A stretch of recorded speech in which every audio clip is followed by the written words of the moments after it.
Good evening. Welcome to the October 20th edition of the Downers Grove Village Council meeting. Please rise and join us in the Pledge of Allegiance.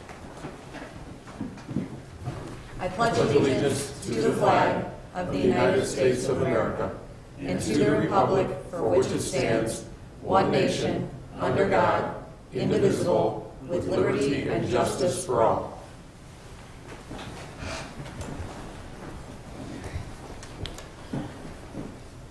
For those present in council chambers this evening, copies of tonight's agenda can be found on either side of the room. And for those watching at home, the agenda, as well as links to all the documentation we have up here on the dais, can be found on our website at downers.us, where in the lower left-hand corner you can find a link titled Current Week's Meetings. Due to the continuing COVID-19 pandemic, public comment will continue to be taken electronically as well as here in council chambers. To submit a question or comment electronically, you can visit the same This Week's Meetings Village webpage and click on the green Submit Public Comment link anytime during the meeting. We will check periodically for new submissions. Megan, would you please call the roll? Commissioner Jose? Here. Commissioner Earl? Here. Commissioner Wallace? Here. Commissioner Sadowski-Fugit? Here. Commissioner Colavini? Here. Commissioner Gray? Here. Mayor Burnett? Here. Thank you, Megan. We have a slight modification to our agenda tonight. Is there a motion concerning electronic attendance? I move to allow Commissioner Jose to participate in the Village Council meeting of October 20th, 2020. Oh, my goodness. Electronically. Second. Thank you, Nicole. Any comments or questions? All those in favor say aye. Aye. Opposed? Welcome to the meeting, Greg. Thank you very much, everybody. We apologize for that slight audible here. It would not shock me as we continue through this COVID pandemic if this happens again, and we will continue to do our best to accommodate council members as well as the public with our electronic tools. So thank you for that, Marge. Item 3 on tonight's agenda are proclamations. We have, through the year, we spend some time and energy and effort encouraging residents for certain things and thanking others and recognizing good work that's done. You often hear about our fire department or our police department, or sometime in the next several months, our public works in particular, as they start pushing snow out of the way. But there's another group in our village team that deserves recognition also. We have a code enforcement team and a community planning team. And both of those are critical elements to making your village function. So we have a couple of proclamations concerning those groups. So the first is code enforcement. There's a couple of guys in code enforcement, Bob and Dave. If you guys are listening to this, we appreciate the work you do. Whereas code enforcement officers provide for the safety, health, and welfare of citizens living in communities through the United States through the enforcement of building, zoning, housing, environmental, property maintenance, and other codes and ordinances. And whereas code enforcement officers are dedicated, well-trained, and highly responsible individuals who take their job seriously and are committed to promoting life safety and improving neighborhood aesthetics in the course of their daily jobs. And whereas building relationships and knowledge of the community is an integral part of a proactive and professional code enforcement approach. And whereas effective and professional code enforcement officers can have a major impact on property values, the image of our community, and quality of life of its residents, as well as shaping the community's understanding of local government and the municipal experience. And whereas October is set aside to honor and recognize code enforcement officers as an opportunity to highlight the contributions these individuals have made to the quality of our communities. And whereas many valuable contributions are made by the code enforcement officers throughout our country. Now therefore I, Robert T. Barnett, Mayor of the Village of Downers Grove, do hereby proclaim October 2020 as National Code Compliance Month in the Village of Downers Grove, and extend thanks for the commitment of our code enforcement officers to public service. Dated this 20th day of October, 2020, Downers Grove, Illinois. Planning, too, plays a big role in our community and its development. So our planning department, which includes Stan, Jason, Flora, and Gabby, deserve recognition and thanks as well. Whereas change is constant and affects all communities, and whereas community planning and plans can help manage this change in a way that provides better choices for how people work and live, and whereas community planning provides an opportunity for all residents to be meaningfully involved in making choices that determine the future of their community, and whereas achieving the full benefits of planning requires public officials and citizens who understand, engage, support, and demand excellence in planning and plan implementation, And whereas the month of October is designed as National Community Planning Month throughout the United States and its territories. And whereas this year's theme is Planning is Essential to Recovery, highlighting how planning and planners can lead communities to equitable, resilient, and long-lasting recovery from the effects of the COVID-19 pandemic. And whereas we recognize the many valuable contributions made by professional community and regional planners of the Village of Downers Grove, and extend our heartfelt thanks for the continued commitment to public service by these professionals. Now therefore, I, Robert T. Barnett, Mayor of the Village of Downers Grove, do hereby proclaim the month of October 2020 as Community Planning Month in the Village of Downers Grove in conjunction with the celebration of National Community Planning Month, dated this 20th day of October 2020, Downers Grove, Illinois. Thank you all for your hard work on behalf of the village. That takes us to item 4 of tonight's agenda, minutes of previous council meetings. Mayor, I move to adopt the council minutes from October 13th, 2020 as presented. Second. Any comments or questions? All those in favor say aye. Aye. Aye. Opposed? That passes unanimously. Thank you. This takes us to item 5 on tonight's agenda, public comments. This is an opportunity for the public to comment on non-agenda items. If anyone here in council chambers has comments they'd like to bring to the council, please come on up to the podium. Give us your name and tell us what's on your mind. You don't like to take this off here, do you? No, go ahead. I'm Jim Bolender. I'm with GME Restaurants. And Josh Bales, GMF. We're here, as you guys are probably well aware, we're just about to open a restaurant on the corner down the street. Hopefully everyone will participate, be patrons of that wonderful restaurant. One thing that we've been doing is we didn't realize we were doing this until recently, but we're kind of paving the way with our other locations in St. Charles, Geneva, Wheaton, and Elmhurst for outdoor dining. Obviously, you guys already have provisions for decent weather, canopies, and things like that. What we've been working on for the last month with those municipalities is basically enclosed canopies outside where we put the sides up. We have some temporary heat coming in, but we've been working with the fire department, planning, zoning, every department in the city. We've been very successful, and like I said, we've kind of been the test person or test restaurant for a lot of these jurisdictions. Our question, and I had a quick conversation with Mark Morek, who's been phenomenal, by the way. He is I can't say enough good things about him and working with him and Jason, but we don't know where Downers Grove stands on all of this, because we're not talking about just the canopy with sides. We're emergency lighting, emergency exits, CO2 detectors, working with the heating supplies so that if it's propane, it's within a certain 10 feet away from international fire code. We want to comply with all of that, and we have been. But now we need to talk to you guys, especially after what was come out at 2:30 today. So this was a perfect opportunity for us to start the conversation. We're looking for some direction from you guys as to who do we start with, where do we go, what can we do to help, because we've been through this 5 times already. Sorry. Sure. Our plan. First of all, thank you for being here tonight, but thank you even more for thinking this community was worth investing in. We really appreciate it. COVID will someday be behind us, and we're thrilled you're here. Thank you. Our community development department and our planning team, some of the folks we were just talking about, and our code enforcement team are all people that you should be in touch with. You already are in many ways. Okay. And continuing that conversation with them is going to be important. Becoming regular conversationalists with that team I'm sure. is going to be critical to us making sure we're on the same page. Okay. Broadly speaking, I think Dave will probably jump in and correct me because I'm probably not correct exactly. But it's a mix of fire codes. It's a mix of IDPH stuff as it relates to COVID. It's a mix of DCEO stuff as it relates to clarification of IDPH things. And then, of course, there's local ordinances. But a large portion of this is stuff that we're all sort of figuring out as we go. And I'm glad you guys are working on it as well. I think the main message you should know is that within the constraints of those higher authorities, the state, county governments, we are trying to be as accommodating as we can. Thank you. So the main thing is to really be in touch with those planning, community development people that you're already in touch with.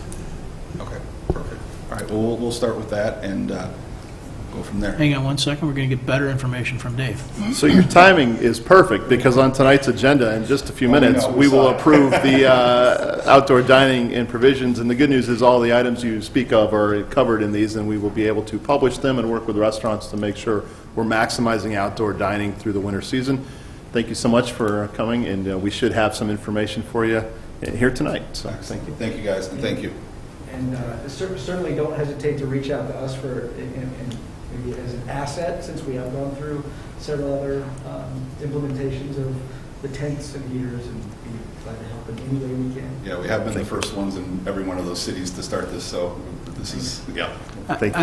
On that note, please do feel free to also kind of give out information or ideas as you've experienced them to some of our downtown management folks and economic development team folks, because this community is a community, and the restaurant community can help each other also. So the better communication you guys have, it's going to be helpful to everyone. Absolutely, we will. Thank you so much. Thank you. Any other comments on questions not on the active or first reading agenda tonight? Come on down.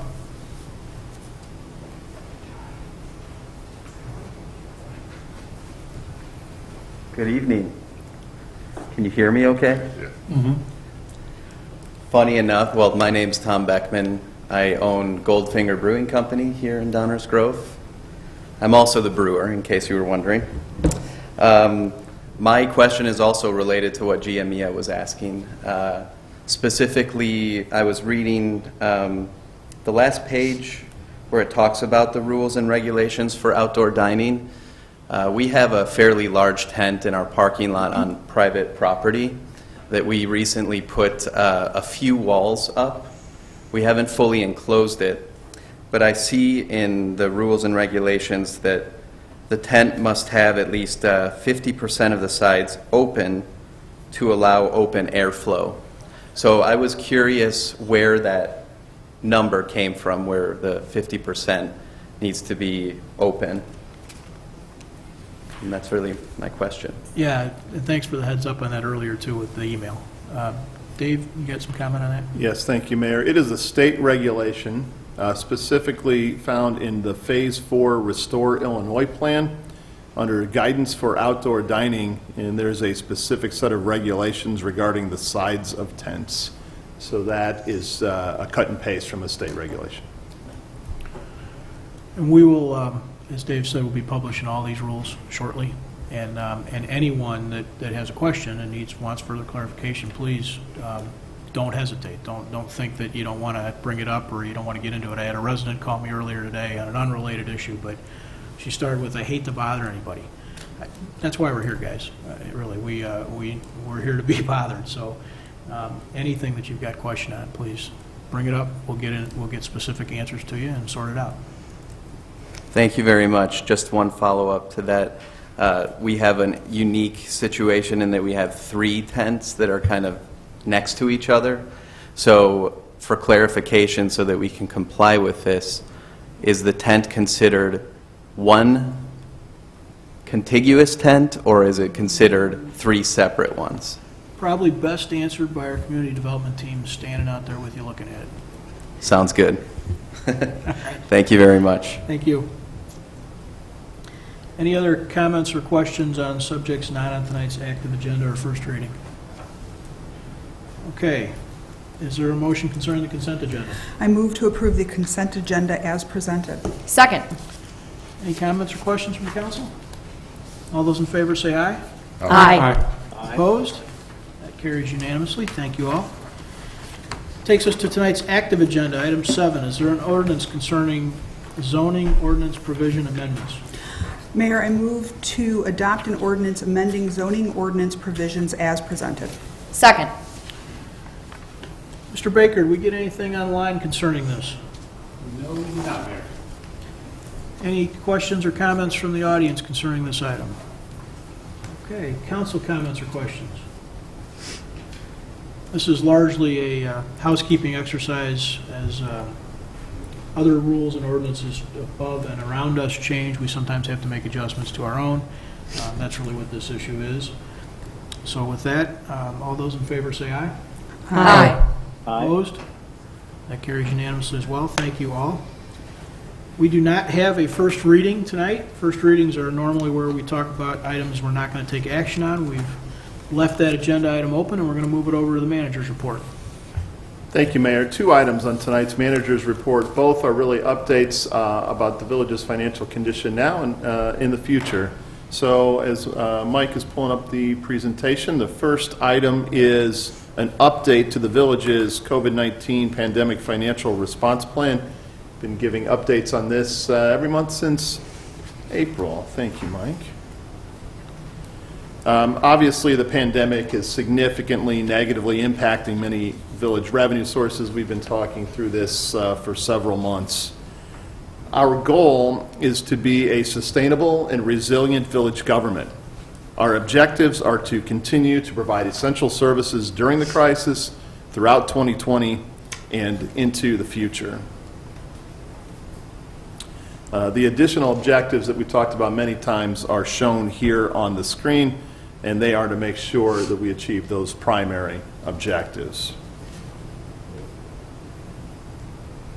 In April, staff used a range of revenue projections in the preparation of this financial response plan.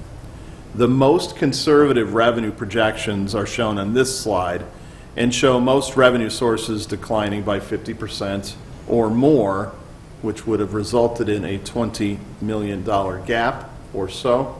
I am very happy to say we are nowhere near the worst case scenario in our outlook now. We put together a multi-tiered response plan. Here is that 4-tiered response plan, and it had enough funding to address that $20 million gap that I just spoke of. As a first step, the village sought reimbursement and financial assistance from federal and state governments. And as we just reported last week, we did receive $2.54 million in CARES Act grant from the feds through the county government. Tier 2 includes over $1.8 million in expense reductions that were achieved by implementing a hiring freeze, eliminating all but the most essential purchases of supplies, equipment, and vehicles, and eliminating staff travel and training. Tier 3 includes deferring about $6.5 million of capital construction projects. And Tier 4, should we have needed it, was the use of money and other funds, including the asset forfeiture fund, and if necessary, use of reserves. I want to take a look at actual revenue performance, particularly in our general fund. This slide shows the performance of 4 major revenue sources. At this point in 2019, these revenue sources together generated over $10 million. To this point in 2020, these revenue sources have generated $8.7 million, a decline of 16%. And we'll take a little closer look at each of these revenue sources in the next slides. So this graph shows sales tax revenue performance through July. 2020 revenues are shown in red. 2019 actual revenues are shown in gray. You can see that we had very poor performance in March and April, and then rapid recovery in May, June, and July. In fact, July of 20 performed better than July of 19. Note that there was declining performance last year at that time. So this is great news. Staff is looking into the components which drove such great performance in July of 2020, and we eagerly await the August numbers to see if this is a trend or if there were other considerations that had to do with the timing of payments or other activity in the local economy. For the year through this point, sales tax revenue is down by almost $650,000. That's about 10%. This graph shows home rule sales tax revenue performance through that same time frame of July. Very poor performance in March and April, moderate recovery May, June, and July, though not as strong as sales tax. In this category through July, we're down about $140,000, $150,000, which is just shy of 16% lower than last year. Food and beverage tax revenues. This graph shows that performance through August. Again, you can see the V-shaped graph with sharply declining revenue in March and April and strong recovery May, June, and July. August revenue continued to improve and is showing signs of leveling off. Total revenue through August is down by over $200,000, which is a decline of about 20% compared to last year. Hotel tax revenue is a very different story with continued very poor performance. An extremely small recovery since the low point in April, and just a little hint of an uptick in August.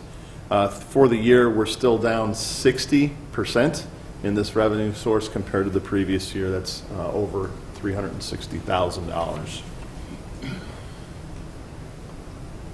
So this graph, which the council has seen many times over the summer, shows the low and high revenue projections for the balance of this year, 2020, and into 21.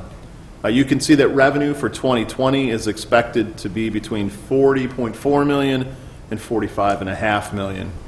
Our current estimate is that the revenue will be in the higher end of this range at about $45.4 million. That's $4.3 million below the budgeted revenue for 2020.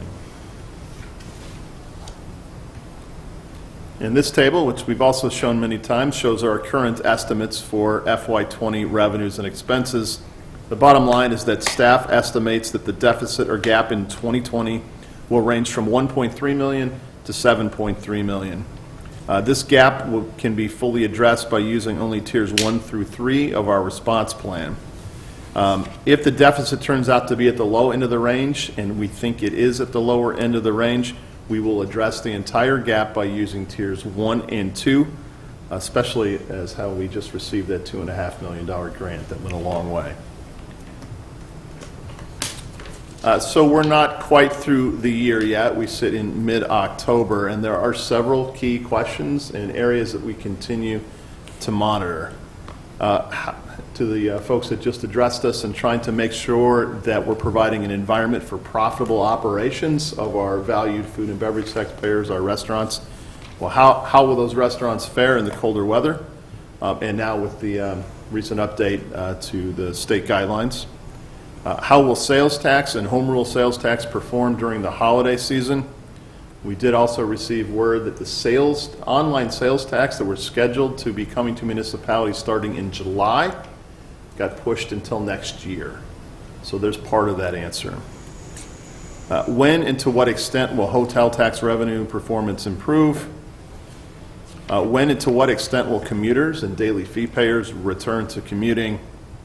And the last one is interesting. Will the governor make changes to the Restore Illinois plan? That question was answered today. The answer is yes. So we'll continue to monitor these questions and other questions similar to it to see how we fare in the fourth quarter and round out the year. With that, we are happy to answer any questions the council may have. Marge, please. Dave, do you have any current numbers as to how the commuter situation has rebounded at all? I'm assuming it's rebounded a little bit, but I don't know. I know we were really bottomed out there for a while. Yes, it's just starting to pick back up just a tiny bit. So the quarterly permit holders, those have all been renewed, so that's strong revenue according to the budget. The daily fees has been nearly non-existent and down near zero. Okay. So actually when we present the budget at our next council meeting, we can dive into that parking fund. I think it's down at least 60-70%, somewhere in that range. Okay. You can quote me on that next month when we have the details in front of us. Thank you. Any other council comments or questions? Yes. Rich? You know, or earlier this month or late last month, I know, I don't know if it was Mike Baker at all that approached the restaurants downtown and asked them about outdoor dining. We've made the decision for private spaces. However, the answer was, you know, it's not fitting our business model to continue it in public spaces. But that was when they could place indoor tables 6 feet apart in a 25% capacity for standing room. So my thought is I think we need to circle back around because we have no view as to how long this announcement from 2:30 today is going to last, and very intrigued by the kinds of heating that you find, and you know what happens when you have to have 50% space. Can you get enough heat in there that it's reasonably comfortable for diners? But I think we need to go back to the drawing board in that regard. We agree. The press conference was today at 2:30. At 4 o'clock, we had gathered a team, sort of an emergency response meeting on this topic. We will be re-looking at our approach to outdoor dining in public spaces in the downtown. Mr. Baker has already reached out to downtown management to set up brainstorming and information gathering, which we hope to see the folks from GMEA there as well, to get some input on how we move forward on that, and we will be back to the council most likely on the next meeting on November 10th. Thank you. Any other comments or questions? Okay, moving on, Dave, keep going. Thank you, Mayor. Also, I just wanted to take a few minutes tonight to introduce the FY21 proposed budget. Just a couple of quick slides on this. So we'll just do a couple things tonight as we roll out and introduce the budget. We'll just recap a little bit of what we did over the summer when we prepared the long-range plan. Then we'll talk about the schedule and a couple of the key points you will find in the FY21 proposed budget. So I'm sure the council remembers this, but just for the folks watching at home or participating, the Village Council has been diligently working on financial-related items that started all the way back in June and continued through the month of October. Most of the issues the council discussed during long-range plan were really short-term in nature in response to our financial condition brought on by the pandemic. The idea here was to take the interim steps necessary to continue to place us in a position for long-term sustainability. Many of the items that were discussed in the long-range plan got into almost budgetary level of discussion. And so I really feel like we spent a lot of August and September working on the 21 budget already. But there will be many, many opportunities to participate in the review and approval of the FY21 budget. We're introducing it tonight. It will actually be published on the Village website this Friday, published in its entirety. Really encourage folks to take a look at that document. It's a very easy to read and informative document. So on Friday that will be published. Then we'll roll into a series of meetings that offer ample opportunity for community input and discussion with the council and the staff. We'll start at a council meeting on Tuesday night, November 10th, which is our next council meeting. We will have the public hearing. Staff will present the budget. Great opportunity for question and answers. Then the following Saturday, November 14th, 9 o'clock, right here in this room, we have Coffee with the Council Budget Edition. This is a unique opportunity for citizens and residents to drive the budget discussion. It's whatever topic people in attendance would like us to address or talk about.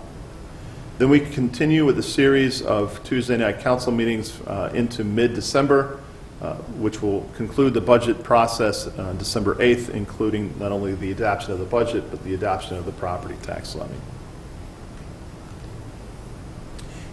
Each year we publish a budget message as a quick read to understand all elements of the budget, and within that we have a 2-page executive summary. So here are the key points that you will see in that executive summary when it's published on Friday. First, as we just talked about, the FY21 budget is being prepared during a time of uncertain revenue performance due to the economic uncertainty of the pandemic. This budget that is proposed for the council will follow the recommendations of the long-range plan, almost line by line. You'll be able to pull each line out of the long-range plan recommendations and find where it is in the proposed budget. The budget will address a financial gap in the general fund, which should be in the range somewhere $4 to $5 million, as we talked about tonight. The budget does have a plan for filling the existing vacant positions, many of which have been vacant for several months now. The budget shows us when and how we could fill those positions throughout 2021. As we talked about in some detail over the summer, the budget does include a property tax levy increase for required contributions to the police and fire pension funds. This is a great point. We're very proud of this. The FY21 budget includes over $22 million worth of investment in infrastructure. This allows us to catch up from the deferred projects that were deferred this year as we dealt with economic and revenue uncertainty in our capital funds in the springtime. It does also reflect the retirement of the downtown TIF. Yes, it has been a very quick 23 years for those who've been following along since the mid to late 90s. Now we've been planning for this event for the last several years, and it is a success story. Also, the council will find funding in this budget for all the priority action items that the council identified in the long-range plan. And our final point is really what we're doing here tonight and what we've been doing since April, and that is this budget, like this year's budget, requires active and responsive implementation. It is not the kind of budget that you adopt and put on a shelf. It requires us to monitor revenues and expenses in real time to make sure that we're applying our budget correctly in a financially sustainable manner throughout the year. So look for this budget to be published on the village website this Friday afternoon. Happy to answer any questions the council may have. Thanks, Dave. Any comments or questions? Just can't believe what I just saw, that Tiff is going to be retired. That's awesome. I feel like we should have a cake or something. But yeah, good. Well done. Thank you. I know that this has been a moving target, and things change within minutes, like today. It's hard for us to keep up and get answers as quickly as everyone needs them, but we're trying. And especially the restaurant folks who are having this really tough time. I do see it, and I feel for you, and the announcement today is just going to make it harder on you, which in turn also makes it harder on us, as you can see from the budget numbers, because we don't get the sales tax revenue either. So then everybody's in a pickle. And trying to balance all of that stuff when it's constantly moving has been very stressful. Our staff has done an awesome job, and I'm real proud of them. And hopefully things are ticking up right now, but hopefully things will get better soon. So thank you. That's it, Mayor. Thank you, Marge. Anyone else? I'll just add that, first of all, for those watching at home, all of this stuff is available online. Dave mentioned that the budget will be available on Friday. But each of these updates about our COVID financial response plan are also there. There are, if you dig into previous agendas, you can find all of these various rules and ordinances that are issued, like, for instance, this outdoor dining one. There's a link to that with details. What this pandemic has done is it's kind of made, I think it's underscored the fact that we're all in this together. It gets to be an old comment to make, wear your mask because we're in this together. It's true, but it starts to wear out sometimes. But one of the things that you see when you watch these financial plans and you see our budget is that we really are. Marge alluded to the sales tax or food and beverage tax. Your village government exists to serve the village itself, the residents and the businesses that are here. And we are linked at the hip. When we have a 10% reduction in revenue, we don't just tell you that your water is going to come on 90% of the time, or that there's a 20% reduction in revenue streams for the village, that 1/5 of the time the fire department probably won't show up. We absolutely are linked. We are in this together. That's real. And one of the most encouraging things for me personally has been watching our community embrace that. And all of the various efforts that have been put forth by our business community and our residents to embrace each other, to sort of look inward, reinvest, double down on our own community, has been awesome. And the one big thing I want everybody to remember is that can't just stop. This pandemic is not over anytime soon. Nobody really knows what the end is, but everybody should realize it isn't November 4th any more than it is January 4th or probably March 4th. There's some realities behind that, and so we have to continue to focus on each other, look to each other for support, and look for ways to support each other. What I think you're going to see is that this budget tries to reflect that, and our financial plan, response plan, has tried to reflect that. So please remember that, keep a positive outlook as best you can, and look for ways to support each other. Realize your village is in this with you. We are not some separate entity that just takes your taxes and disappears. We want your input through this budget process as well. And if you got any questions, bring them up. We can do this. Anybody from the audience got anything to say about either of the management report items? Okay. That ends our manager's report tonight, Mayor. Thank you. Thank you, Dave. Mike, could you take a look in the interim here and see if anything came in? We'll do that. Mayor and council member reports. This is an opportunity in our meeting for council members to bring up things that they want to highlight going on in the community, or other entities that they're engaged with, or things they think it's important for residents to remember. So I think we'll start on our right tonight, or my right tonight, with Rich. Have anything for us this evening? Well, just to kind of add to the whole idea about masks, these are primarily to protect the spread. If someone has the disease and they don't necessarily know about it, you can still contract COVID through the eyes. So the kind of public dialogue that says, oh, it's not going to prevent me from getting it, well, yeah, that's partially true. It will help somewhat. But, you know, after we opened up, we noticed a little bit of an uptick in June, and then it settled back down. And now we're back into massive numbers again. This is the second wave we were worried about. I kind of believe everyone just kind of let their guard down. And now we just have to be more diligent about it. And, you know, I don't find it particularly difficult to wear this. I wear this all day at work. So we just, I don't know, we're in it for the long haul. This is a marathon. It's not a sprint. We've got to stick with it. Thanks, Rich. Leslie? We'll keep it short and sweet. Please follow the Department of Public Health guidelines with regard to COVID, and please make sure you get out and vote. Thank you. Nicole? Thank you, Mayor. First, Bonfield Express. Thank you, Commissioner Colvany, for not taking this from me tonight. Bonfield Express registration is still open. Unfortunately, you may have missed the shirt, but you can still register for the virtual race online at bonfieldexpress.com/registration. And again, not to be repetitive of what has been said already here tonight, but most people have now heard that COVID restrictions were tightened today in 4 counties: DuPage, Kane, Will, and Kankakee.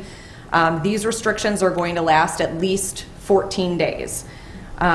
Whether you believe in this virus or not, whether you believe these restrictions are necessary and helpful or not, I implore you to think of everyone that is affected when these restrictions are tightened. Our small businesses, our restaurants, and maybe even at some point again, our schools. Please think of all these people that are negatively affected. The recommendations are incredibly simple. Wear a mask if you're medically able. Be cognizant of crowds and being around too many people. Wash your hands. Please do your part. These things help keep our positivity rate down and our businesses and schools open as much as possible, and also prevent potential death of some of our residents.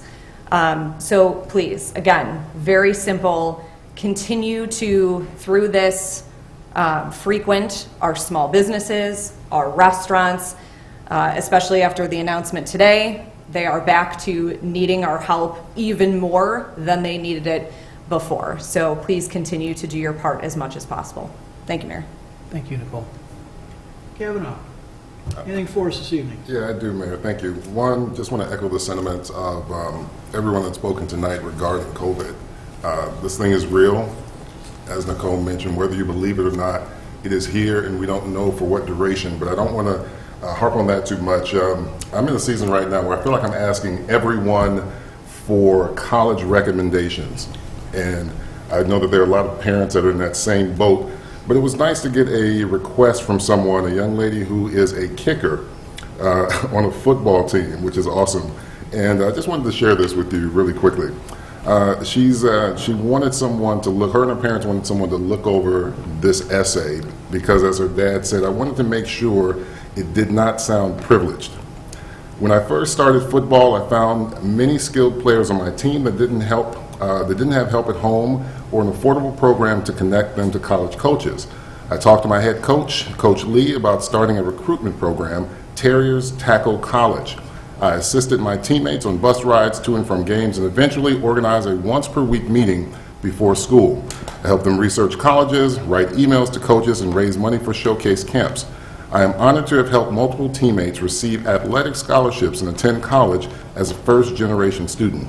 Meeting every week for 2 to 3 years made us closer as they opened up about some of the challenges they were facing at home.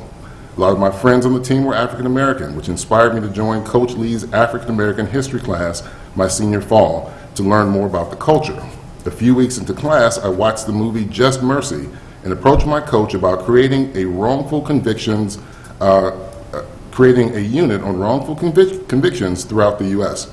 During the next 2 weeks, we explored the injustices in the court system, and I soaked in all of the stories that my mostly African-American class shared. After I researched the Innocence Project, and I contacted a friend involved in the nearest branch, she introduced me to other members and told me about the communications with groups in North Carolina, where she's looking to attend. I would love to continue my justice journey through volunteering with the Duke Law Innocence Program Project in Durham, as well as participating in Duke Engage Learning for Justice Post-Apartheid South Africa program. Now, all that just to kind of get to the point that I recognize and realize in reading this essay that it doesn't take age or wisdom, it doesn't take a multitude of resources, because a lot of people talk about change and they talk about wanting to change the world. But I think there was something in there that caught my attention, is that it doesn't take all of those things. I think sometimes it takes the right heart. It takes a lot of empathy. It takes a desire, a willingness and action for change. And I think as we go further into what we're dealing with right now, there will be opportunities that will be needed, as Nicole mentioned, just to assist and help in some shape, form, or fashion. And so I'm just proud of this young lady, and I know that Duke will be lucky to have her. Thank you, Mayor. Thank you, Daniel. Mark? This is our last meeting before Election Day, and so I would just ask that everyone get out and vote. Early voting is going on here at Village Hall, I believe, until the Sunday before Election Day, 7 p.m., I believe. And after that, you'll have to look locally where your election place is. But I think it's not even too late, if I'm correct, to request an absentee ballot. So if you feel like things are getting too hairy for you and the line is too long, and boy, it was today, and people were standing out there in the rain at 6:15 today. Thanks for coming out and voting. It's always appreciated, and please find a way to vote if you need more information. There's DuPage.org, I believe, has got more information on their website at the Election Commission. So that, and if there are any seniors in your neighborhood that are looking like they're having troubles, I know I've had a couple conversations where some of my seniors in my neighborhood are having troubles with the cost of the property taxes on their house, and they need to have their bills looked at and maybe make sure the proper exemptions are on their accounts. The village does offer in the lobby senior guides, so I'm taking a couple of these. There's also information on how to get Meals on Wheels to some of these folks who can't get food for themselves. And sometimes you just have to look around. They don't always come to you, but it's just looking around in your neighborhood and seeing what you can do. So I just ask that you try to keep your eyes open and stay safe and wear your mask and wash and sanitize. So see everyone back in November. Thanks. Thanks, Marge. Commissioner Jose, do you have a report for us this evening? Thank you, Mayor. Wanted to start by thanking Commissioner Earl for reminding folks, and I think others did as well, to go out and vote. Early voting is available at Village Hall through November 2nd. Please remember to exercise your franchise. Secondly, I wanted to thank everybody for allowing me to be the voice from the clouds tonight. Commissioner Cullivaney in his report talked about diligence, and that's really why I'm coming to you by phone tonight. I learned yesterday that I may have been exposed to COVID-19 and decided to take some additional precautions. I went and got a test today. It came back negative, thankfully. But then I also learned later in the day that I may have been exposed at another point yesterday. I'm waiting to hear from the various folks on their test results as well, but I decided that it was best to exercise as much caution as possible. I hope that folks out there, whether you're commuting or at work or at the grocery store, whatever you might be doing, please continue to take those precautions as well. It will work to the favor of you and your family and everyone around you. So please stay diligent and stay healthy. That's all I have, Mayor. Thank you. Thanks, Greg. I'll just add to Commissioner Jose's comments a little bit. This will continue. I don't know exactly what form it'll take, but whether it's one of us who needs to keep ourselves separate, or it's a person in your family, or a person you work with, or a person that your kid has come in contact with school, as we've seen over the last 6 months now, to some degree, life goes on, but with that carries risk. And what's important is what Commissioner Wallace pointed out, which this is for other people.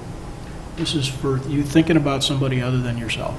So when you have a reason, act on it.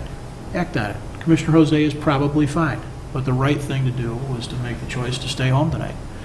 We should all be making those same choices every chance we get. Minimize the opportunity to expose other people, minimize yourself and your own exposure, but think of others and think of the fact that we're all in this together. You're going to keep hearing that from this team for sure, and I know that our residents think of each other a lot as well. It's a really good thing. But this whole idea that we're going to have flu season, we've got kids back at school, there are going to be more runny noses and fevers that aren't COVID that keep popping up over the next few months, and every one of us needs to take each one of those instances seriously. It's an opportunity to make a choice about others and to try and do the right thing, so please do. With that, is there a motion to adjourn? Mayor, I move to adjourn. Second. All those in favor say aye. Aye. Aye. Opposed? We are adjourned. Thank you all and good night.